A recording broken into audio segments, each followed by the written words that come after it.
Hello and welcome to 5-Year Club video number 133.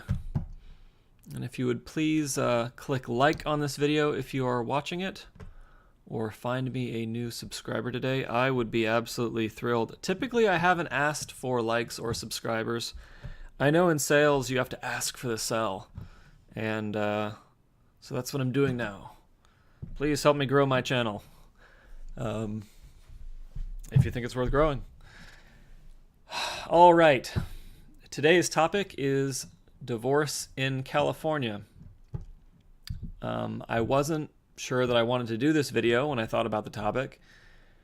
First, because my own parents divorced, and I know because of that divorce is very emotionally charged as a topic, and by me talking about it, I run the risk of awkwardly airing my own issues. And I mean, that's a danger, I guess, whenever you write anything or whenever you talk about life stuff. So yeah, it's something I'm concerned about. The second reason I wasn't sure I should do it is because I'm releasing this video on the internet, and these days the internet is full of angry people, and Facebook especially, it's a lot of angry people just looking to shit on each other. Divorce is probably among the top things that you could talk about on Facebook, where the comment section would turn into a war zone. And I mean, I regularly see people post stuff like this on my newsfeed. Men want sons over daughters because it's easier to pass down gender-based bigotry and patriarchy than it is to raise a potential victim to their own ideas and behaviors. If I had a wife and she posted something like that on her Facebook, what am I supposed to think? That my wife thinks that I'm a bigot, or that my wife thinks I'm a predator and I'm looking for victims? If we have kids together, what's that saying to our kids about what she thinks of me, or what she thinks of men? Or if our kids are male, what does that imply about what she thinks of them? So, you know, for me, I look at a post like that and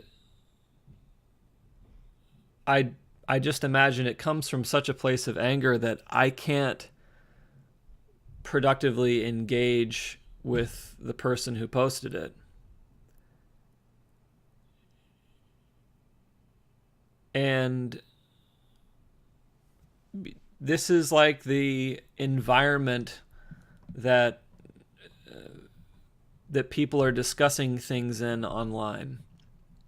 And the idea that I'm going to make this video and the things I talk about are going to make people really angry and everyone's just going to yell at each other, I don't see the point in that, because the whole point of this channel is to help people, not to give people a platform to get endorphins from getting really angry about something and being self-righteous. So that's the second reason why it wasn't appealing to me to make this video. However, I think if I didn't make the video, it would be a disservice to people, because one of the things that I want to help people with, and one of the things I know I can help people with, is to show people numbers that they are unlikely to look at otherwise. They're unlikely to look at them because they're annoying to calculate, or they're unlikely to look at them because they're just depressing. And people don't want to listen to depressing numbers, even if by doing so they can help themselves a lot in the future. I guess I just have more of a mind to chug through all this stuff than a lot of other people. And so because I've noticed that over time, I'm like, well, I can do this. I guess that's the thing I can do for people, is I can go through some of the annoying, horrible things like taxes or like divorce numbers that I know will change the way that people think about marriage and about divorce and refocus them in, I think, a good way, but that on your own, nobody wants to do this in their free time, except me. All right, I'm going to talk about women first, because I think that, I'm not a woman, and I think I'm not going to do this part of the topic justice, and I want to get it out of the way. I think it's the thing that I'm most likely to be attacked about, so I just want to hit it head on. Well, some of the statistics are 70% of divorces are initiated by women these days. When there are kids involved, 85% of the time the woman will get custody, and 90% of child support dollars paid are paid to women. And so things are very asymmetric in divorce. Women are favored very heavily by the courts. However, only about 65% of child support dollars are actually collected. And the single moms who collect these dollars earn significantly less than their divorced dad counterparts. The economic outcomes for divorced single moms, while they are better than never married single moms, they are still not good. And I can paste this link in the description if you want to read the same thing I looked at. Marital unhappiness increases non-employed wives' probability of entering the workforce, and the probability of divorce, controlling for marital happiness, was highest when wives' income was 40 to 50% of the total family income. Well, let's think about that for a second. Well, we know that the number one reason for divorce is money fights and money problems. If you are in a marriage that's having money problems, to the extent that the non-employed wife feels that she needs to go into the workplace, right? The guy is not earning very much money. Well, then you've got, if you've got kids, then you have money stress, and the wife has the stress of taking care of kid responsibilities and working. It's not surprising then that stress leads to her filing for divorce. A Canadian study found that divorce rates increase as married women's income approaches that of their husbands, and accelerates further when women's income surpasses that of their husbands. For each additional $1,000 increase in wives' income, the chances of divorce increase by 3%. No doubt another part of this is that as a woman's income increases, divorce is less scary because she knows she has a better chance of making it on her own. And certainly in the past, people have stayed in unhappy marriages because they were afraid of the economic impact of divorce. The economy of the family changes for the worse after a divorce, particularly for mothers. Men's incomes are much higher than women's following a divorce. Between 1992 and 1994, the median family income of divorced women who did not remarry or begin cohabiting was less than half that of their continuously married counterparts. A 2001 study found that women who divorce suffer significant declines in family income even if they do subsequently remarry or cohabit. This study found that single divorced women's median family income dropped 45%, while the median income of remarried or cohabiting women was 14% lower than before their divorce. Following a divorce, the financial situation of the custodial parent is drastically affected by the children's presence. Yes, children are very expensive. You cannot live in a single bedroom rented out of someone else's home if you have two kids. The parent with custody of the children experiences a 52% drop in his or her household income. For divorced mothers with children during the years 1987 to 1994, that drop in household income translated into $20,000 less, according to an analysis of the National Survey of Families and Households. Yeah, so you have a household income decreasing by at least 50%, and at the same time, you have kids to take care of while not having anybody else to help you take care of those kids, while you're trying to work as much as you can to get income in a situation where you're probably making less than a man anyway. What can I say? The situation's not good. If you have custody of the kids, you need to try and earn a high income. But if you work full time, then it's going to be hard to take care of the kids. It's a challenging situation. You're picking the cleanest dirty shirt. There's not a lot of good options here. The best possible solution to this situation, as far as I'm concerned, is to not get divorced. So if you're not in this situation right now, then the best thing that you can do is to read John Gottman, read about staying married, read about communication skills, practice those communication skills, go through the hard and unpleasant work of trying to change and improve or maintain the good quality of your marriage. Intentionally schedule time in your life that is focused on staying happily married. Your hobby is staying happily married. And that's what I got, and I look forward to other people's input on that topic, because it is not something that I have.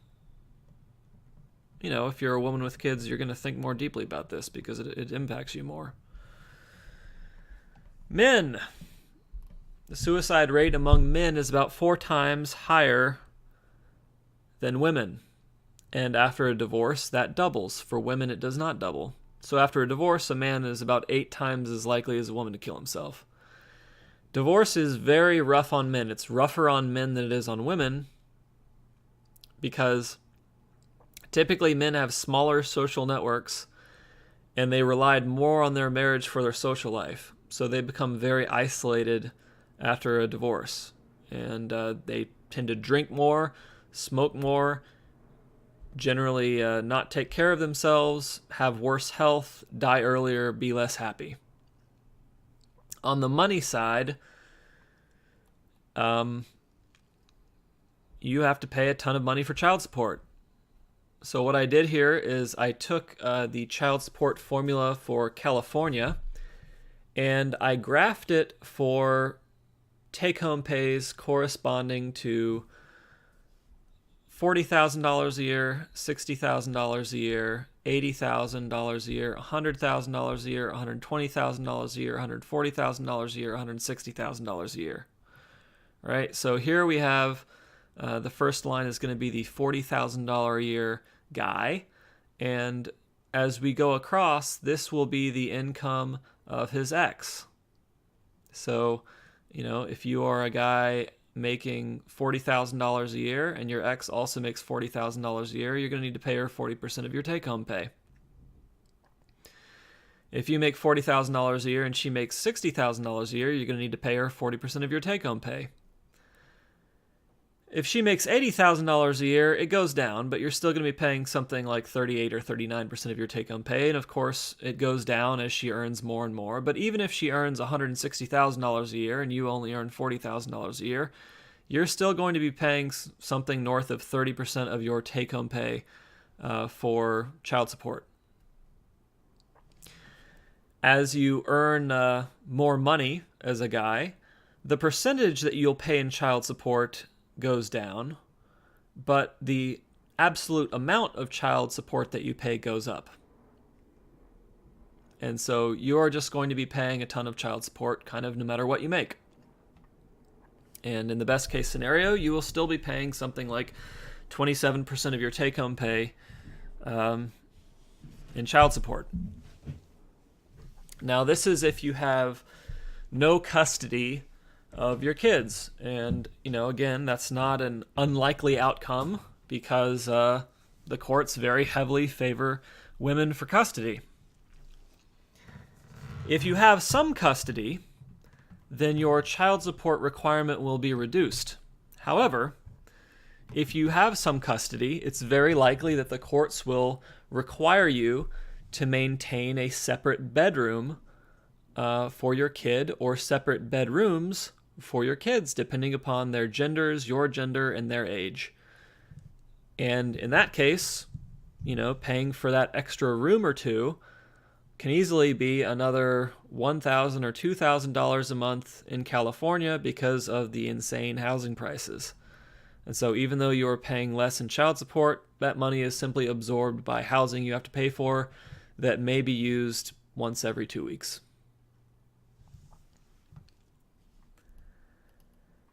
If a non-custodial parent is of the opposite sex of the child, the court may expect the parent's home to offer the child as much privacy as possible. This could mean ensuring that the child has her own bedroom, bathroom, or a private place to get dressed. Additionally, an older child may require more space than a younger child. This means that a court may not look favorably upon a teen sharing a bedroom with a sibling in elementary school.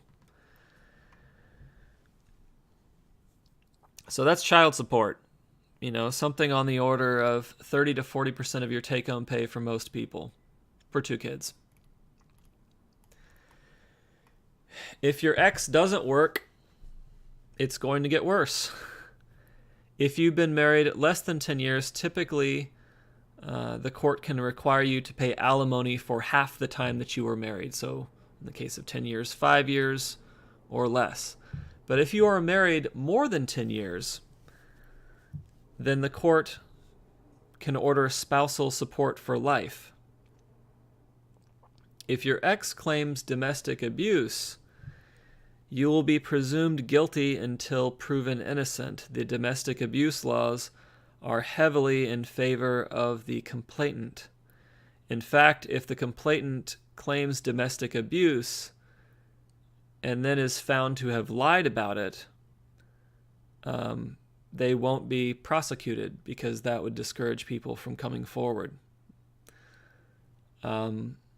If you cannot prove your innocence of a domestic abuse charge, which isn't necessarily violence, it could be harassment or stalking or property damage.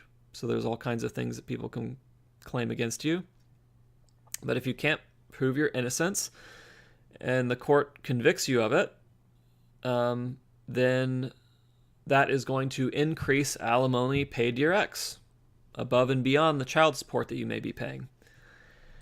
So what I did is I found the guidance for California alimony based on income. And guidance is just guidance to the judge. So the judge can, I think child support is more fixed according to a formula, but alimony, the judge has a very wide amount of discretion. In fact, there is a part of the law that they call the wild card that just says, like, at the judge's discretion, whatever they think is fair. But I found online a calculator that calculates a guidance for alimony for judges in California. And the judge can go higher or lower than this.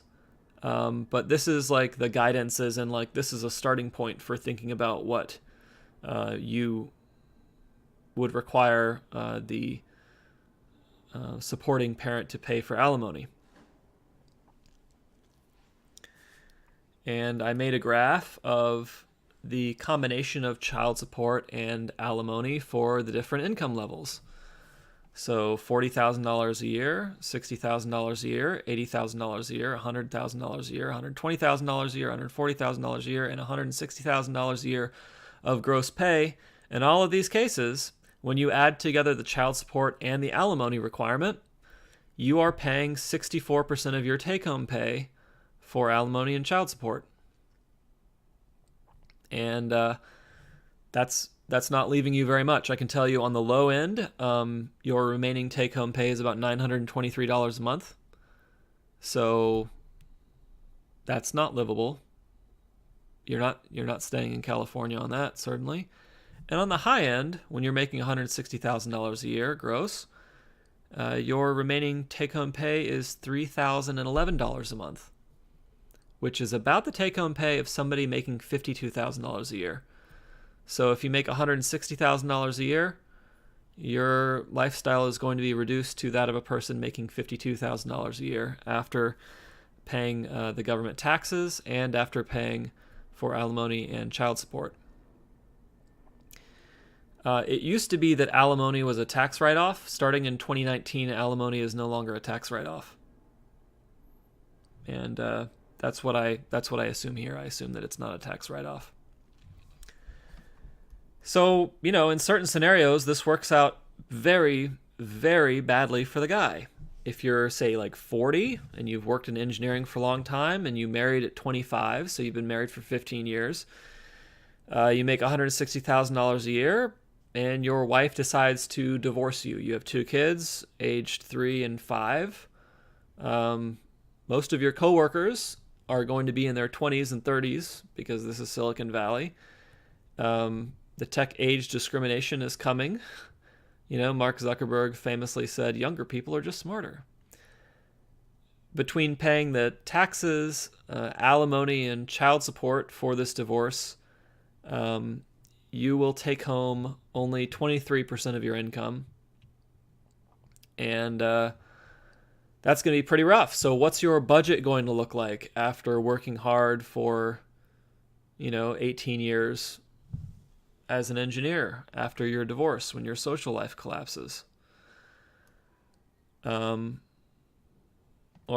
it could look something like this. If you want to stay on track for retirement, then, I just take the budget for the $60,000 a year that I put out before and I modified it. $1,000 into retirement. You got about $100 a month that you can spend on fun. So that's about $3 a day. Groceries, $400 a month. Transportation's $300. Maybe you could figure out a way to reduce that. But I know that just getting like a Caltrain pass is over $100 a month. Health insurance, $200 a month, and you're 40 at this point, so health insurance is no longer going to be at the same low level as people in their 20s. Electricity is $75, cell phone $50, internet $50, Netflix $15, housing $800. I mean, I don't know what to say about the housing, right? I mean, this is assuming a case where you have zero custody, so you can rent a room in somebody's house for $800. Maybe if you rent a room in somebody's house for $800, your electricity won't be $75. But actually, when I was renting a room in San Francisco, my electricity was like $130 because, as it turns out, this guy just used a tremendous amount of electricity in his house. So that, this budget keeps you under that 3,011 number. Your 5-year-old is going to be, receiving that child support for another 13 years. So this is going to be your life for another 13 years. And, if you say, oh, well, I'm just going to work hard and make more than $160,000, the court can just reevaluate the alimony and the child support to adjust to your new income. It's completely legal. You're not going to be able to out-earn the child support and the alimony. Because of and they can garnish your wages, right? If you don't want to pay it, they'll just be like, okay, we're just gonna put a 60% hold on your take-home pay. It's completely normal. It's completely legal. And consider the other side of this equation. You've got a mom who is trying to take care of these 2 kids in a super expensive state.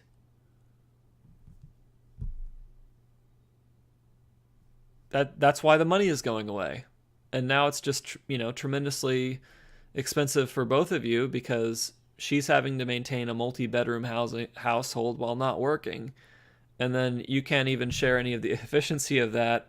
And now you have to pay for yourself on your own and her on her own. And you can't share childcare responsibilities. So even if she works, paying for daycare is like what, like $2,000 per month per kid in Palo Alto? It's insane.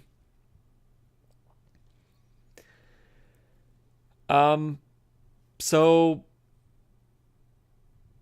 I think the guy is just in this horrible position because his income is essentially being taxed at like 77% to support the government and an ex who may hate him because it's a contentious divorce. He doesn't get to see his kids.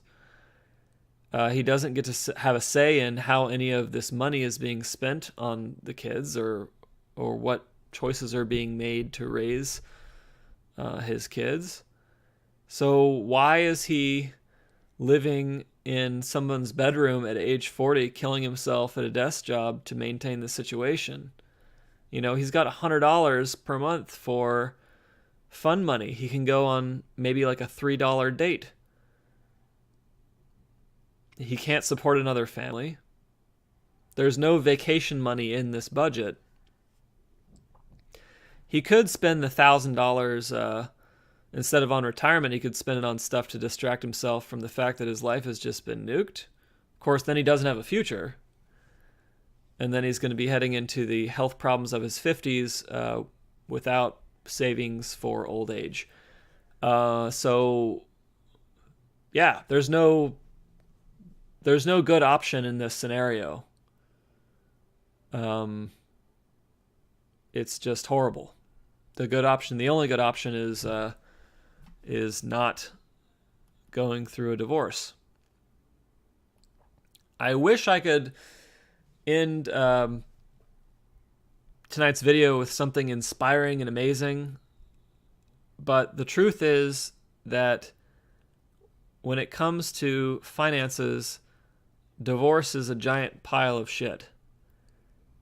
And because of the way that the laws are arranged, women may manage to find a new partner and restart their life. But clearly the statistics show that, between working a full-time job and taking care of 2 kids and the financial problems that you have, there's not going to be much time for dating. And of course, the dating pool is only going to get smaller over time. For men, if you go into a divorce and you get the wrong judge, your financial life is obliterated. And there's not a lot you can do about it. You can file motions against this stuff, but all the evidence shows that you're going to lose. And you're just going to be stuck with these horrible choices. You're either going to be working a job and giving away all your money to a situation that you can't control, and these really important people in your life are gone. Or you leave the state and hide from this problem and abandon your duty as a father. All of it's terrible. And that's why I wanted to talk about it tonight, because I hope that seeing these numbers shows you how serious marriage is. I didn't want to go over these numbers because there's a way to solve it. I wanted to go over these numbers because once this stuff goes down, there's no way to solve it. It's horrendous. And we need to know that ahead of time so that we really understand how important it is to not rely on luck or magic to keep our relationships healthy. We need to be very careful and deliberate about marriage and not take it for granted, and intentionally set aside time to make it work. Because the alternatives are bad. That's it. All right. Well, thank you for watching 5-Year Club video number 133. It's, a heavy video, but I think a very necessary and helpful video if I can convince anybody to read more John Gottman, read more about marriage, or just sit down with their spouse and say, you know what? I want to have a fantastic life with you, and we've got some stuff that's wrong, and we are going to benefit greatly by working on fixing it together. That's it. Have a fabulous evening.